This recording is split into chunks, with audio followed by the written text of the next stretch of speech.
അങ്ങനെ അവസാനം 2 വർഷത്തെ നീണ്ട കാത്തിരിപ്പിന് ശേഷം ഗെയിം ഓഫ് ത്രോൺസിൻ്റെ 8ാമത് സീസണിലെ ആദ്യ എപ്പിസോഡ് പുറത്തിറങ്ങിയിരിക്കുന്നു. ആദ്യ എപ്പിസോഡിൽ നിങ്ങൾ വിട്ടുപോയതോ ശ്രദ്ധിക്കാതെ പോയതോ ആയ കാര്യങ്ങളെ എല്ലാം കൂട്ടിയണിക്കുള്ള ഒരു എക്സ്പ്ലനേഷൻ വീഡിയോ ആണിത്. അതുകൊണ്ട് തന്നെ ആദ്യ എപ്പിസോഡ് കണ്ടവർ മാത്രം ഈ വീഡിയോ കാണാൻ ശ്രമിക്കുക. ടൈറ്റിൽ കാർഡ് മുതൽ പുതുമയോട് കൂടിയാണ് ഗെയിം ഓഫ് ത്രോൺസ് പുറത്തു വന്നത്. നിരവധി വ്യത്യാസങ്ങൾ നമുക്ക് ടൈറ്റിൽ കാർഡിൽ തന്നെ ശ്രദ്ധിക്കാൻ സാധിക്കും.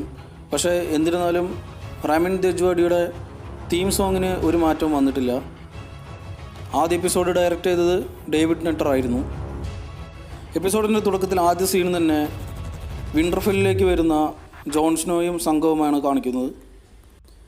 GOTയുടെ ആദ്യ സീസണിലെ ആദ്യ എപ്പിസോഡിൽ തന്നെ കിങ്സ് ലാൻഡിങ്ങിൽ നിന്നും വിൻ്റർഫെല്ലിലേക്ക് നെഡ് സ്റ്റാർക്കിനെ കാണാനായി വരുന്ന റോബർട്ടിൻ്റെ ചെറിയ ആർമിയെ ബ്രാൻ എത്തരത്തിലാണോ കാണാൻ ശ്രമിക്കുന്നത് അതേപോലെ തന്നെ ഇവിടെ ഒരു കുട്ടി ജോണിൻ്റെ ആർമിയെ കാണാൻ ശ്രമിക്കുന്നു. നമ്മൾ ശ്രദ്ധിക്കാതെ പോയ മറ്റൊരു കാര്യം, ഈ സീക്വൻസിലുള്ള BGM തന്നെയാണ് 8ാമത് സീസണിലും റാമിൻ ദജ്വാഡി ഉപയോഗിച്ചിരിക്കുന്നത്.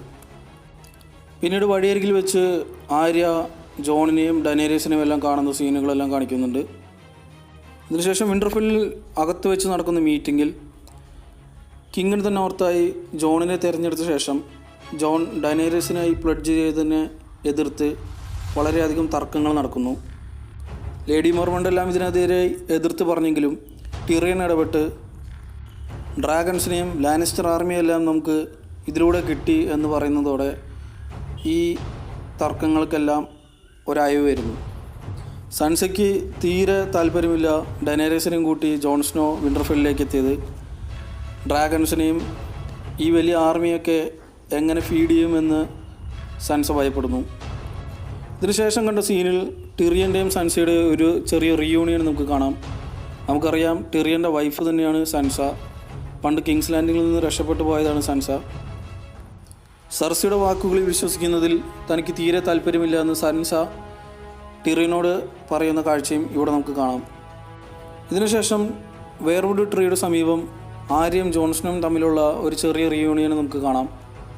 നമുക്കറിയാം ആദ്യ സീസണിലെ ആദ്യ എപ്പിസോഡിൽ തന്നെ പിരിഞ്ഞവരാണ് ആര്യയും ജോൺസ്നോയും. പിന്നീട് ഇവർ കണ്ടുമുട്ടുന്നത് 8ാമത് സീസണിലാണ്.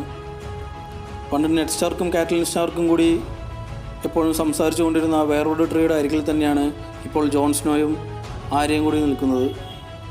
ഇതിനിടയിൽ പണ്ട് ജോൺസ്നോ കൊടുത്ത നീഡിൽ എന്ന വാൾ ആര്യ ഉപയോഗിച്ചോ എന്ന് ചോദിക്കുന്നതിന് 2 പ്രാവശ്യം ഇതിനോടകം തന്നെ ഉപയോഗിച്ചു എന്ന് ആര്യ പറയുന്നുണ്ട്. ജോണിൻ്റെ വലേറിയൻ സ്റ്റീലും ആര്യയ്ക്ക് കാണിച്ചു കൊടുക്കുന്നു. കൂടാതെ ഫാമിലിക്ക് വേണ്ടി ഫൈറ്റ് ചെയ്യണം എന്ന ചെറിയ കോട്ടും ആര്യ ഇതിലൂടെ പറയുന്നുണ്ട്. തൊട്ടടുത്ത ഷോട്ട് കിങ്സ് ലാൻഡിങ്ങിൽ വെച്ചായിരുന്നു. സെർസിയും മേസ്റ്ററും കൂടി ഗോൾഡൻ ആർമിയെ വരവേൽക്കാൻ നിൽക്കുന്ന കാഴ്ചയാണ് ഇവിടെ നമുക്ക് കാണുന്നത്. യൂറോൺ ഗ്രേജോയ് അയൺ ഫ്ലീറ്റുമായി ചെന്ന് ഗോൾഡൻ ആർമിയും കൂട്ടിക്കൊണ്ടുവരുന്നു. യൂറോൻ്റെ ഷിപ്പിൽ യാറയെ കെട്ടിയിട്ടിരിക്കുന്നത് നമുക്ക് കാണാം. കഴിഞ്ഞ സീസണിൽ തിയോണും യാറയും കൂടി സഞ്ചരിച്ചിരുന്ന കപ്പലിനെ യൂറോൺ ആക്രമിക്കുകയും യാറയെ തടങ്കലാക്കുകയും ചെയ്തിരുന്നു. ഇതിനുശേഷം ഗോൾഡൻ കമ്പനിയെ യൂറോൺ സെർസിയുടെ മുമ്പിൽ കാഴ്ചവെക്കുന്നു. ഗോൾഡൻ കമ്പനിയുടെ കയ്യിൽ 20,000 മെൻ ഉണ്ടെന്ന് അറിയിക്കുന്നു. പക്ഷേ എലിഫൻസ് ഇല്ല എന്നറിയുന്നതോടുകൂടി സെർസി ഡിസപ്പോയിൻറ്റഡ് ആവുന്നു. എന്തുകൊണ്ട് എലിഫൻസിനെ കൊണ്ടുവന്നില്ല എന്ന് പറയുന്നതിന് എലിഫൻസ് കടലിലൂടെ യാത്ര ചെയ്യുന്നതിന് അധികം ഉത്തമമല്ല എന്ന് പറയുന്നുണ്ട് ഗോൾഡൻ കമ്പനിയുടെ ഹെഡ്. പക്ഷേ ഈ അവസ്ഥയിൽ വളരെയധികം നിരാശപ്പെടുന്നുണ്ട് സെർസി. എന്തുകൊണ്ടോ സെർസിയുടെ വലിയ പ്ലാനായിരിക്കാം ഈ എലിഫൻസ് എല്ലാം. പക്ഷെ അത് എല്ലാം പാഴായിപ്പോയി എന്ന് നമുക്ക് ഇവിടെ വെച്ച് കാണാം. ഇവർ പോയതിനു ശേഷം യൂറോൺ സെർസിയോട് തൻ്റെ മാരേജിനെ കുറിച്ച് ആവശ്യപ്പെടുന്നു. മാരേജിൻ്റെ കാര്യമെല്ലാം വാറിന് ശേഷം എന്ന് പറയുന്നു സെർസി. ഇതിനുശേഷം ബ്രോണിനെ കാണിക്കുന്നു.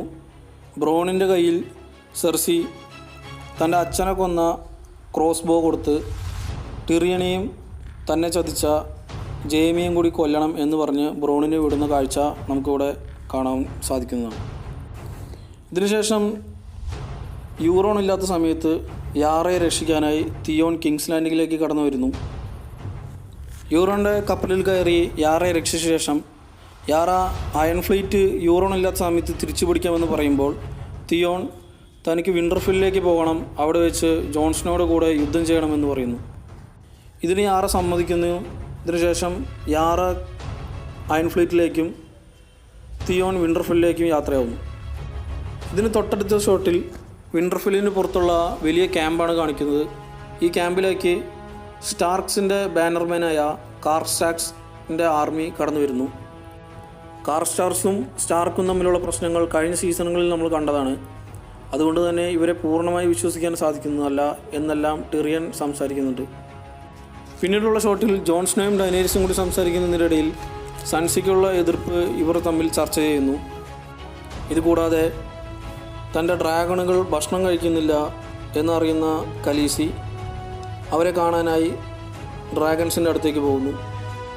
നോർത്തിലെത്തിയതുകൊണ്ടും മഞ്ഞ് കാരണവും കൊണ്ടാണ് ഇവർ ഭക്ഷണം കഴിക്കാത്തത് എന്ന് ഡൈനേരിസ് ജോണിനെ എക്സ്പ്ലെയിൻ ചെയ്യുന്നു.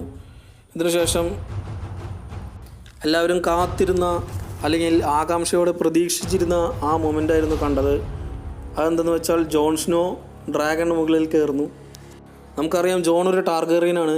അതുകൊണ്ട് തന്നെ ഡ്രാഗൺസിന് ജോൺ മുകളിൽ കയറുന്നത് ഒരു പ്രശ്നമായി തോന്നിയില്ല. വളരെ പേടിയോടും ഇറങ്ങലോടും കൂടിയാണ് ജോൺ ആദ്യമായി ഡ്രാഗണിന് മുകളിൽ യാത്ര ചെയ്തത്. ഇതിൽ നിന്ന് നമുക്ക് വരാനിരിക്കുന്ന യുദ്ധങ്ങളിൽ ഈ ഡ്രാഗണിൻ്റെ മുകളിൽ കയറി ജോൺ സ്നോ ഡൈനേരിസിനൊപ്പം പറക്കുന്നത് തീർച്ചയായും കാണാൻ സാധിക്കും എന്ന് നമുക്ക് ഉറപ്പിക്കാം. ഇതിനുശേഷം വിൻ്റർഫെല്ലിൽ വെച്ച് ജെൻട്രിയെ കാണിക്കുന്നു. ജെൻട്രി ഡ്രാഗൺ ഗ്ലാസ് വെച്ച് പലതരത്തിലുള്ള വെപ്പൺസ് ഉണ്ടാക്കുന്നു. ഹൗണ്ടിനായി പുതിയൊരു ആക്സ് പണിത് കൊടുക്കുന്ന ജെൻട്രി ഈ നിമിഷത്തിൽ ഹൗണ്ടും ആര്യയും തമ്മിലുള്ള റീയൂണിയൻ കാണിക്കുന്നുണ്ട്. നമുക്കറിയാം പഴയ സീസണുകളിൽ ആര്യയും ഹൗണ്ടും തമ്മിലുള്ള പ്രശ്നങ്ങൾ ഇതെല്ലാം ചെറിയ രീതിയിൽ ഇവിടെ ചർച്ച ചെയ്യുന്നുണ്ടെങ്കിലും പ്രധാനപ്പെട്ട കാര്യം ഇവരെല്ലാവരും വിൻ്റർഫെല്ലിൽ അഥവാ ഒരേ സ്ഥലത്ത് തന്നെ എത്തി എന്നുള്ളതാണ്. ഇതിനടുത്തുള്ള റീയൂണിയൻ ജെൻട്രിയും ആര്യയും തമ്മിലുള്ളതായിരുന്നു. രണ്ടാമത്തെ സീസണിലോ മറ്റോ ഇവർ തമ്മിൽ പിരിഞ്ഞതാണ് രണ്ടുപേരും. തനിക്കൊരു പുതിയ വെപ്പൺ ഉണ്ടാക്കി കൊടുക്കാനായിരുന്നു ആര്യ ജെൻട്രിയോട് അടുത്തെത്തിയത്. ഇതിനുശേഷമുള്ള ഷോട്ടിൽ സാൻസിയും ജോണും തമ്മിലുള്ള കോൺവെർസേഷൻ കാണിക്കുന്നു. ഇവിടെ വെച്ച് ഹൗസ് ഗ്ലോവർ ഈ യുദ്ധത്തിനായി പങ്കെടുക്കില്ല എന്ന് സാൻസ അറിയിക്കുന്നു. ടാർഗറിയൻസിനൊപ്പം ചേർന്നു എന്ന് പറയുന്ന കാരണം കൊണ്ടായിരുന്നു ഹൗസ് ഗ്ലോവർ ജോൺസ്നോയുടെ കൂടെ നിൽക്കില്ല എന്ന് സാൻസ അറിയിക്കുന്നതും.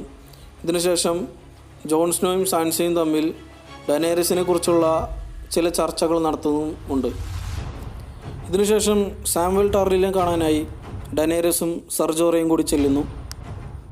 അവർ കീഴടങ്ങിയിട്ടും അവരെ കരിച്ചു കൊന്നു എന്നറിയുന്ന സാമുവൽ ടാർലി വളരെയധികം അസ്വസ്ഥനായി അവിടെ നിന്ന് പുറത്തേക്ക് പോകുന്നു. പുറത്തെത്തിയ സാമും ബ്രാനെ കണ്ടുമുട്ടുന്നു. ബ്രാൻ ഈ സമയം സാമിനോട് പറയുകയാണ് ജോൺ സ്നോയുടെ സീക്രറ്റ് ജോണിനെ അറിയിക്കണമെന്നുള്ളത്. തൊട്ടടുത്ത ഷോട്ടിൽ ജോൺ വിൻ്റർഫെല്ലിലെ ക്രിപ്റ്റിനടിയിലായിരുന്നു. അവിടെ വെച്ച് സാമും ജോണും തമ്മിലുള്ള റീയൂണിയൻ കാണിക്കുന്നുണ്ട്. ഈ സന്ദർഭത്തിൽ വളരെ അസ്വസ്ഥനായ സാം ഡൈനേരിസ് തൻ്റെ അച്ഛനെയും ഏട്ടനെയും കൊന്നു എന്നുള്ളത് ജോണിനെ അറിയിക്കുന്നു. ഇതുകൂടാതെ ബ്രാൻ പറഞ്ഞതും താൻ കണ്ടുപിടിച്ചതുമായ വലിയൊരു സീക്രറ്റ് ജോണിനായി അറിയിക്കുന്നു സാമുവൽ ടാർലി. ജോണിൻ്റെ അച്ഛനും അമ്മയും റൈഗർ ടാർഗറിയനും ലേന സ്റ്റാർക്കും ആണെന്ന് അറിയിക്കുന്നു സാം. ഇതിനുശേഷം ജോൺ സ്നോ തന്നെയാണ് അയൺ ത്രോണിന് ഉടമയെന്നും എയ്ഗോൺ ടാർഗറിയൻ എന്നാണ് തൻ്റെ പേരെന്നും ഡൈനേരിസ് അല്ല ജോൺ സ്നോ ആണ് അയൺ ത്രോണിൽ ഇരിക്കേണ്ടത് എന്ന് പറഞ്ഞ് മനസ്സിലാക്കുന്നു സാമുവൽ ടാർലി. പിന്നീടുള്ള സീനിൽ ടോർമെൻറ്റിനെ കാണിക്കുന്നു. ടോർമെൻറ്റിനെ നമുക്കറിയാം കഴിഞ്ഞ സീസണിൽ അവസാനത്തെ എപ്പിസോഡിൽ ഈസ്റ്റ് വാച്ചിലായിരുന്നു ടോർമെൻറ്റ്. അവിടെ നിന്ന് വാള് തകർന്ന് വൈറ്റ് വാക്കേഴ്സ് അകത്തേക്ക് കടന്നിരുന്നു. വാളിൻ്റെ പതനത്തോടെ ടോർമെൻറ്റ് അവിടെ നിന്ന് രക്ഷപ്പെടുകയും ഈസ്റ്റ് വാച്ചിൽ നിന്ന് തിരിച്ച് വാളിലേക്ക് എത്തുകയും ചെയ്തിരുന്നു. വാളിലെത്തിയ ടോർമെൻറ്റ് ആദ്യമായി കാണുന്നത് എപ്പിസോഡിൻ്റെ തുടക്കത്തിൽ തന്നെ സൻസിയും ജോൺസ്നോയും കൂടി പറഞ്ഞു വിട്ട അംബർ ഫാമിലിയിലെ ചെറിയ കുട്ടിയെ വൈറ്റ് വാക്കർ കൊന്ന് അവർ സ്ഥിരം ചെയ്യാറുള്ള ആ സിംബോളിസം വെച്ച് പോയിരിക്കുന്നതാണ് കാണിക്കുന്നത്. ഇതിനുശേഷം പെട്ടെന്ന് തന്നെ ആ കുട്ടി വൈറ്റ് വാക്കറായി മാറുകയും അതിനുശേഷം അതിനെ ആ നിമിഷം തന്നെ അവർ കത്തിച്ച് കളയുകയും ചെയ്യുന്നുണ്ട്.